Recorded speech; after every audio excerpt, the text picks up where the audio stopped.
All of this at a time we're expected to hear from President Zelensky tomorrow addressing Congress. How often do you see a head of state doing that in the middle of a war? Senator Thom Tillis is looking forward to that moment. The Senate Armed Services Committee, North Carolina Senator, kind enough to join us. Senator, it's very likely that President Zelensky will once again make his pitch for some air support, something that goes beyond what we are doing now. Do you think he should have it? Well, I agree with Ambassador Taylor. I think there are a lot of things that we can do. I've signed on to a letter to try to provide them with additional fighters, MiGs, that their Ukrainian pilots can fly. I believe that we need to send the message to Putin that we're all of the above. Now, with respect to the no-fly zone, it gets a little bit more difficult because once you establish a no-fly zone, you have to manage it. And managing it could end up being a direct conflict between those who are enforcing the no-fly zone and Russia. That could be a very dangerous situation. I want to make the situation very dangerous for Putin, though. Missile defense, additional drones, potentially planes that Ukrainian pilots can add to their existing fleet of MiG jets make a lot of sense to me. And the more that we put on the table, the more Putin has to really wonder whether or not this is a war he can be successful with. Senator, as you know, the Chinese have been courted by the Russians to offer economic, even military help. Both the Chinese and the Russians say that's not the case. But obviously, there was a 7-hour marathon series of back and forth we had with them in Rome yesterday, that is Chinese officials, with the threat of sanctions or punishing China if they were to do so. Do you think that should happen? And at what level do you think we would or should punish China if it helps Russia?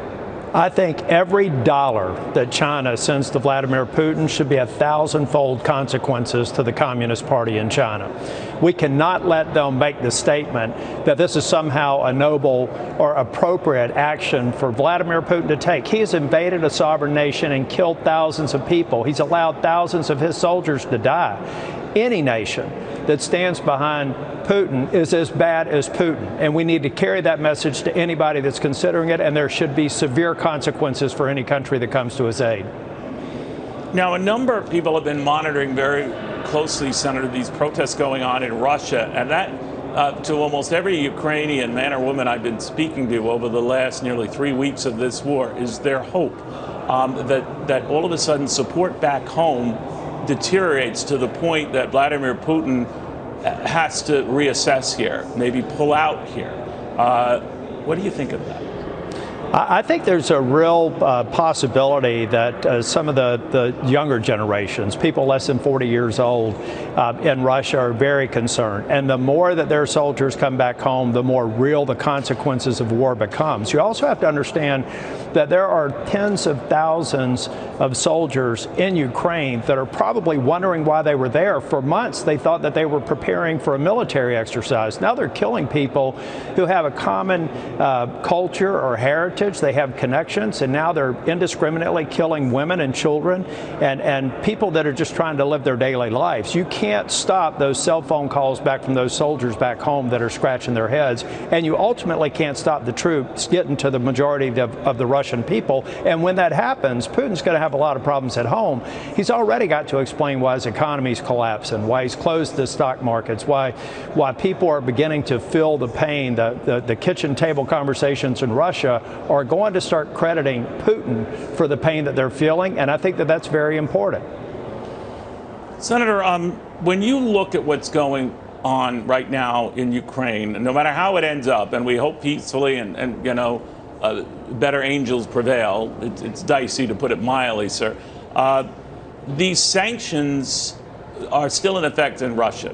Are you of the view that if Vladimir Putin is still running Russia, no matter what happens in Ukraine, those sanctions should continue? Well, I definitely don't think that they should end when he exits Ukraine. I mean, think about the Ukrainian people. Maybe they should last for as long as it takes for Ukraine to rebuild from all the devastation that they've caused over the past 20 days. So I think that Putin lied to us. Putin said that he was putting troops at the border for a military exercise. There has to be a longer-term consequence beyond just getting out of the Ukraine. Now, at the same time, we want to be sensitive to the Russian people. They're suffering. But there has to be a longer-term consequence for his actions, or he'll try it again. So as long as Vladimir Putin is running Russia, sanctions should stay in effect. Oh, I think that we should look at all of them. Maybe you can tailor some as we go with time, but I do think many of them have to stay in effect. He has to have a long memory of the damage he caused the Russian people and the people of Ukraine.